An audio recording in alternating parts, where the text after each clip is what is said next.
Students, let's continue from where we had stopped yesterday. These are the questions again from digestion chapter of first year human physiology. The questions is this is the expert level questions. In fact, here we have questions on salivary glands and dentition. Select the mismatch between secretions in alimentary canal and their sources. You have to select the mismatch. Fine. The wrong mismatch here, wrong option you have to select here. First one, oxyntic cells. Then here it says vitamin B12. You all know oxyntic cells secretes HCl. Fine. So vitamin B12 is cyanocobalamin. It won't secrete. Parietal cells is also known as oxyntic cells.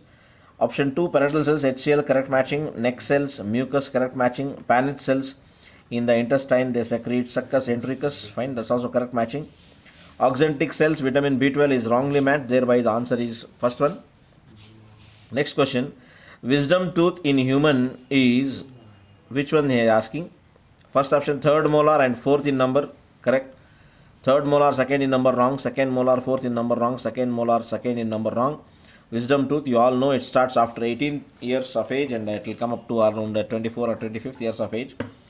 It's known as wisdom tooth. It's also considered as vestigial organ. When you will study this in second year 7th chapter under the chapter name evolution, that it's a vestigial organ. It's considered as vestigial organ. But in fact it's known as wisdom tooth because once a person gets it, he gets a sort of wisdom and the knowledge of which is right and which is wrong, so which is correct. So that's why it is known as wisdom tooth, and the position of the wisdom tooth is third molar and fourth in number. Next question, smallest salivary gland. He's asking which is the smallest salivary gland. Parotid. In fact, kindly remember that parotid glands which are found present near the ear are the largest salivary glands. This question may be also asked. Fine. The second option is sublingual gland. Third one is infraorbital. Fourth is submandibular. The smallest salivary gland is always sublingual. What do you mean by sublingual? Sublingual. Lingual refers to tongue. From that word lingual only, mother tongue, first language, linguistics, languages all have a root from lingual term of Latin. Sublingual is the smallest salivary gland found present below the tongue. That's why it is known as sublingual, pair of sublingual glands. Extra information, try to understand. Parotid gland is the largest gland, but we are here talking about smallest gland. I am talking you about the opposite one. Try to remember. Next question, the pulp cavity is lined by a osteoblast. Pulp cavity in the dentine. Pulp cavity is lined by osteoblast. You all very well know osteoblast are nothing but bone cells. He says second option amyloblast. Fine. Third option odontoblast, chondroblast. Amyloblast are different, which you come across in tissues, and chondroblast you come across in case of cartilaginous tissue. Chondroblast, chondrocytes. So here the pulp cavity is lined by odontoblast. Odonto also refers to, from odonto the term is dentine. Dentine, dental. Odonto also refers to teeth or dentine. Thereby the cells, the pulp cavity is lined by odontoblast. Next, which of the following is not a component of saliva? First one, option. Saliva contains electrolytes like sodium, potassium, chlorine and HNO3. Fine, ions. It's correct option. Saliva contains tallinn. Tallinn is also known as alpha salivary amylase. I have told you salivary amylase is also known as tallinn. He says alpha salivary amylase because it has enzymes like amylase. Fine. Salivary amylase. Okay. Second option, mucin is also correct. Mucin is present. Mucin is nothing but the mucousy part. Lysozyme also correct. We have told you. Thiocyanate, these are also there. Because of that only it has a characteristic smell and taste of saliva its own. So antibodies IgG, immunoglobulin IgG is not found present in the saliva, but it's found present in breast milk. So this is the option A, fourth option for the fifth question. Next question, if for some reason the parietal cells of the gut epithelium become partially non-functional, what is likely to happen? Try to understand the question. If for some reason the parietal cells, that is nothing but in the gut epithelium become partially non-functional, what's going to happen is the question. So we'll see here. Fine. What's going to happen? Fine. First option, the parietal enzyme and especially the trypsin and lipase will not work efficiently. It won't happen. The pH of the stomach will fall abruptly cannot happen. Proteins will not be adequately hydrolyzed by pepsin into proteases and peptones because this is the function of the parietal cells, because parietal cells secrete HCl. HCl activates, fine, activates the pepsin, thereby pepsin converts proteoses into peptones. This function will not happen if parietal cells are damaged. Why? Because parietal cells secretes HCl, or no, they are also known as axontic cells. When HCl is secreted, the function of HCl is to activate pepsin, which will be in the inactive form as known as pepsinogen. The pepsinogen will become activated to pepsin with the action of HCl. This pepsin, when it gets activated, it becomes functional. So what is the function of this? It digests the simple proteins. That is nothing but it converts the proteoses into peptones. So if the parietal cells are damaged, this will not occur in the epithelial or the alimentary canal. Tongue is attached to, next question, tongue is attached to the floor of buccal cavity by, fine, by what is asking, we call it as frenulum. We might have missed that point while talking. In study material might be there. I have told in previous classes, fine, previous years. So tongue is attached to the floor of the buccal cavity, fine, that lining like the thin epithelial tissue like, fine, the thin epithelial tissue like which connects the buccal cavity, base of the buccal cavity and the tongue. That thin lining or thin joint is what is known as frenulum. It is known as frenulum. The other words are different one. That is mesentery, fine, falciform ligament, fine, clear, lingual papillae, fine. We have told you about different types of papillae, falciparum, ligu, fine, clear, filiform papillae, circumvallate papillae, fine. Okay, falciform ligament type of ligament, mesentery, fine. Next question, in human, the number of deciduous teeth. The number of deciduous. What do you mean by deciduous here? The teeth that appear twice in a year, twice in its lifetime is what are known as deciduous. So first set is known as milk set, where we can formula 2102, fine, by 2102 into 2, that is nothing but 20 teeth. They come first as a milk set, later they fall one by one, and again they start falling from 6 years onwards, because they start coming from 6 months onwards till 6 and 7 years they will be there. After 1, 6 and 7 years reaches, they start falling till to 11 years and 12 years. After that, fine, after that they are replaced by other teeth. So thereby in our lifetime, milk set and permanent set, we get 2 times the teeth which are known as deciduous teeth. That is nothing but their number is 20. How it is 20? 2102 is the formula. So right side upper jaw 5, right side up lower jaw, fine, 5, left side upper jaw 5, left side lower jaw 5, altogether 20. They come, they fall, again they come in the permanent set, hence they are repeated twice. That's why they are known as 20. Next questions are on gut and liver. Gut and liver. The questions are on gut and liver. Choose the wrong statement. He is asking you to choose the wrong statement here.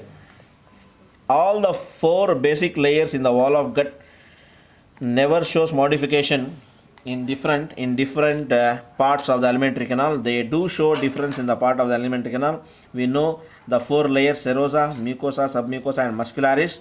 The nature of them in the stomach will be slightly different from the nature in the small intestine. So they do differ, they have variations.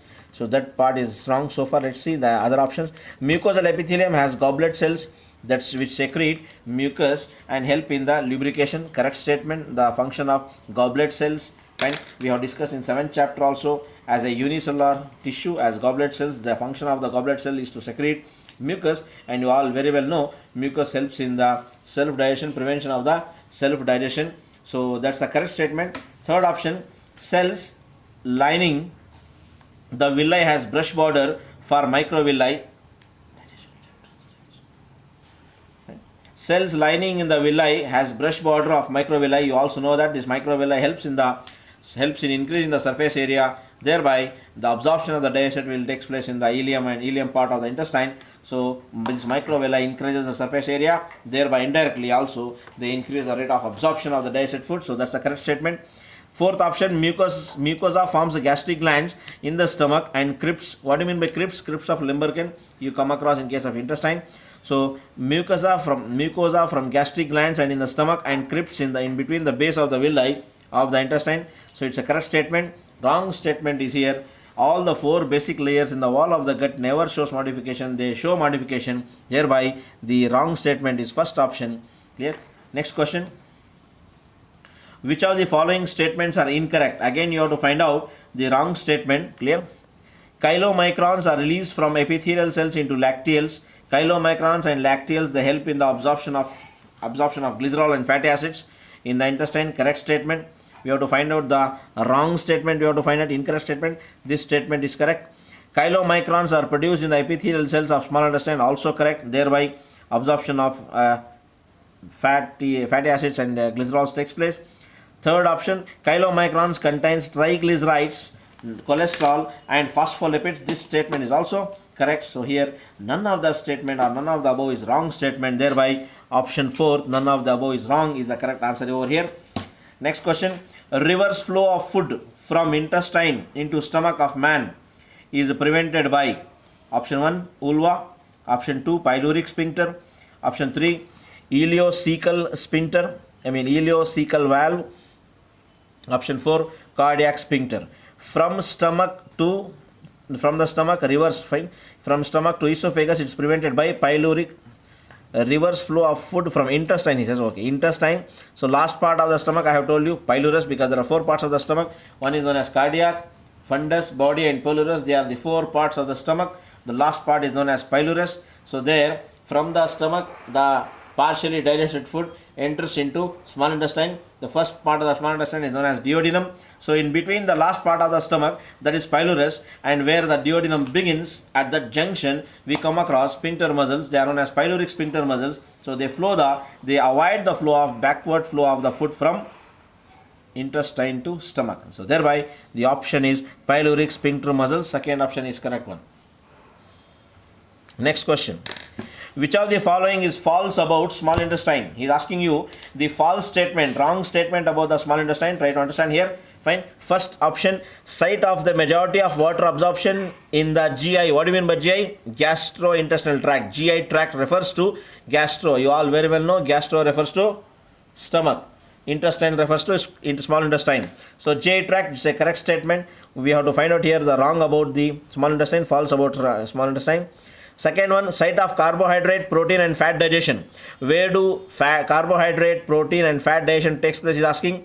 Fine, in the question he has told which of the following is a false about small intestine. In the small intestine only, the complex carbohydrates, complex proteins and complex fat molecules get digested with the help of bile juice from liver, pancreatic juice from pancreas and intestinal juice from the intestine. So this statement is also correct statement.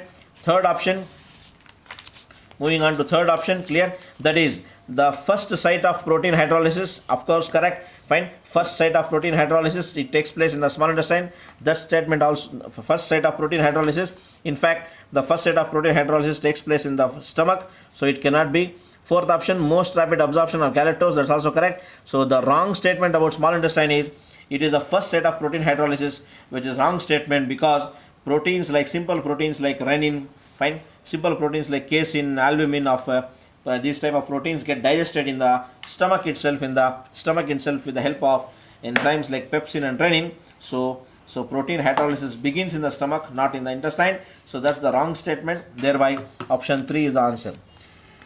Next question, the mucosal layer in stomach form irregular folds. In explanation also we have told you the folds in the stomach, they are known as rugae. What they are known as? Rugae. Some people call it as rugae because the spelling says R-U-G-A-E, rugae. These foldings in the stomach are known as rugae. I told you in the online class that at the base of these rugae, we come across the presence of gastric glands. The function of gastric glands is to secrete 1 to 1.5 liter of gastric juice that help in the partial digestion of the food in the stomach. So thereby those foldings are known as rugae. Don't get confused with villi. Where villi are found present? In the small intestine. Villi helps in the absorption of digested food. Next terminology what he says is lumen. Don't confuse with the lumen. What is lumen?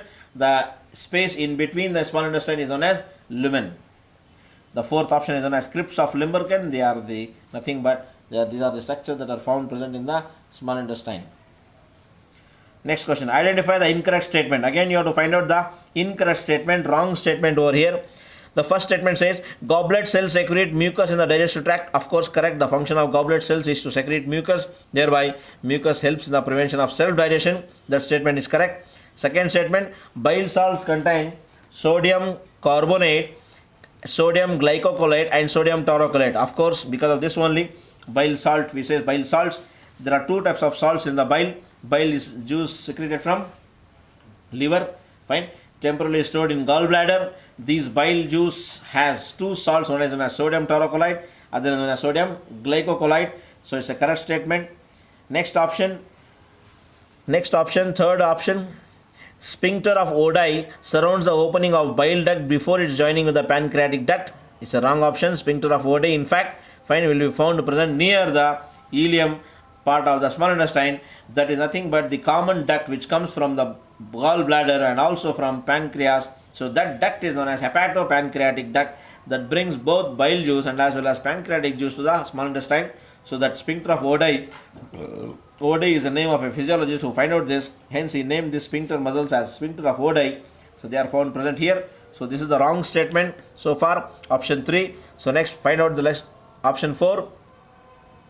Liver synthesizes urea from ammonia and carbon dioxide. Of course, very much correct. I have told you many a times that liver is a multifunctional organ. It not only helps in digestion, it also helps in circulation, it also helps in excretion and other major functions of the body. Thereby, liver is a multifunctional organ. So in the liver, ornithine cycle takes place, or sometimes we call it as urea cycle, wherein in the liver, ammonia combines with 3 amino acids like arginine, citrulline and ornithine. Thereby, ammonia, the highly toxic chemical compound, gets converted to urea, and hence human beings excrete urea in the form of urine. So this statement is also correct statement. Liver helps in digestion also, excretion also, circulation also, and as well as in immune system also.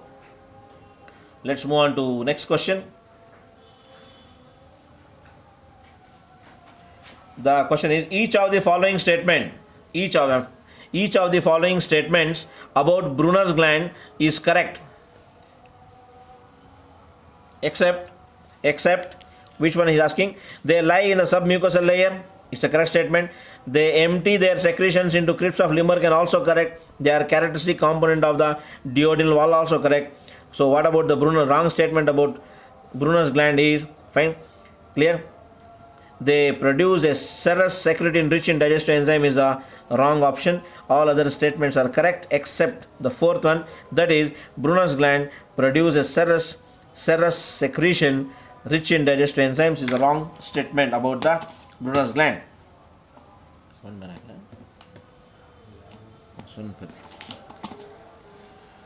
What happens when we consume food rich in wheat flour? You all very well know wheat flour is rich in clear carbohydrates, fine. Thereby carbohydrates like starch, wheat flour is rich in carbohydrates and starch, fine. Next one, action of talin. What is meant by talin? Talin is nothing but salivary amylase enzyme is also known as talin, P-T-Y-A-L-I-N-E, talin, salivary amylase. On starch is enhanced, correct statement, fine, clear. Action of talin on starch is reduced, wrong. Action of talin on starch is affected, clear. Action of talin on starch stops. Action of talin, that is nothing but salivary amylase, will be enhanced, will be increased when we consume more amount of wheat flour, because wheat flour is rich in starch, fine. Starch is nothing but polysaccharide which acts as a reserve food material in plants. The same starch enters into human bodies and animal bodies, gets converted to glycogen. Glycogen is a reserve food material which is stored in liver and muscles, fine. So this starch is made up of again two sugars. One is known as amylose, other is known as amylopectin. So the amylose part of the starch gets digested into the mouth itself with the help of salivary amylase, what we call here as talin. So this is the justification for this answer. Next question. The digestive glands associated with the small intestine includes. Which are the digestive glands that are associated with small intestine is asking you, fine. Option 1, salivary glands, cannot be, clear. Option 2, gastric glands. Salivary glands are found present in mouth, you all know. Gastric glands are found present in the stomach, you all know, fine. Liver, correct. Pancreas, correct. Brunner's gland also correct. So the option is 3, 4 and 5. What is 3? Liver, fourth is known as pancreas, and fifth is known as Brunner's gland. All these three help in small intestine in the digestion. Thereby, first option is the correct option. Next question. Food is kept as a reserve in certain organs. Which of them is correct? Just now I told you, in human beings and animals, stored food in the form of glycogen. So that is glycogen is stored in the liver. Fine, liver. So that is what process takes place in the liver? Glycogenesis. What do you mean by glycogenesis? The process of formation of glycogen by combining many glucose molecules is known as glycogenesis. This process takes place in liver. Fine. So it is stored. Glycogen is stored in the liver. Okay. Moving on to next questions. Which of the following component is associated with the bile? Option 1, digestion action of pancreatic amylase. No way the bile juice is associated with pancreatic amylase. Digestion of proteins into amino acids, that is bring about by trypsin and chymotrypsin of pancreatic juice. No way it is concerned to bile. The function of bile is emulsification of fats into tiny globules in the small intestine. This is what is the function of bile juice. So this is the correct option. Let us see the fourth also. Emulsification of fats into tiny globules in the stomach, he says. So in the stomach, here what he says here, fine, is wrong. Emulsification is the process of conversion of larger fat globules into smaller fat globules. This process occurs in the small intestine. The reason behind this is because bile juice from the gallbladder comes into small intestine, not into the stomach. Don't get confused. Fine. So thereby option 3 is the correct answer. I hope it's clear. Let's move on to next questions. Which of the following statement is incorrect? Clear? Feces is temporarily stored in the rectum till defecation. Very much correct statement. Stool or feces is temporarily stored in the rectum before it is eliminated out of the body through anus. Such a process what is known as defecation. Correct statement.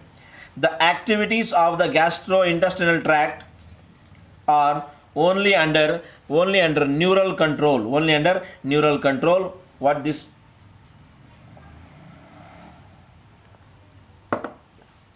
This statement what it says here is the activities of gastrointestinal tract are only under neural control. They are not only under the neural control, they are also with the control, they are also under the control of endocrine system. So thereby this statement is incorrect. Fine. Second statement. Let's see the third statement. What is that? Simple substances formed due to breakdown of biomolecules are absorbed in the jejunum and ileum region of small intestine. You all very well know duodenum, jejunum and ileum. They are the three parts of the small intestine. First part is known as duodenum, which is around 1 to 2 feet in length. Second part of the small intestine is known as jejunum, which is around 8 feet in length. And the third part is known as ileum, that is around 12 feet in length. So altogether, small intestine will be around 20 to 21 feet in length. So this is again the correct statement. Fourth statement, some of the absorption of some water, minerals and certain drugs here refers to chemicals, fine, or the antibiotics, occurs in large intestine also. Correct. In the previous expression I have told you, reabsorption of excess amount of water or some salts, few vitamins, if they are present in the undigested waste, they are absorbed in the first part of the large intestine. The first part of the large intestine is known as ascending colon. So thereby the statement 2 is wrong. Next. The common bile duct in human is formed by the joining of cystic duct and hepatic duct. I hope it's a repeated question.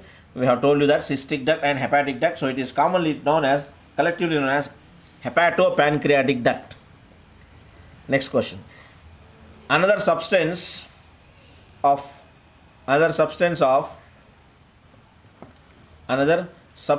the category glucose, sucrose and maltose is, fine. First one starch, B fatty acids, 3 amino acids, D hemoglobin. What can be? Glucose is a monosaccharide, sucrose and maltose are disaccharides, whereas starch is a polysaccharide, All these are carbohydrates. Thereby answer is first one, that is starch. Next question. Which of the following is true regarding amylopsin enzyme? Let's see. Fine. It causes breakdown of polypeptides into amino acids. Fine. No. It causes breakdown of polysaccharides. Amylo refers to the carbohydrate part. So it causes the breakdown of, fine, lysis of, fine, polysaccharides, from polysaccharides to oligosaccharides. Next question. Read the statement and select the incorrect statement. Spicy food causes indigestion. Correct statement. That's why many people says you don't avoid spicy foods, fine, junk foods, because they cause us indigestion. Next, piles are enlarged rectal veins. Of course, correct. Some people have this problem of piles and fistula. So piles are nothing but the enlarged rectal veins. Correct statement. The next statement is enterokinase is a carbohydrate digesting enzyme. Of course, very much wrong.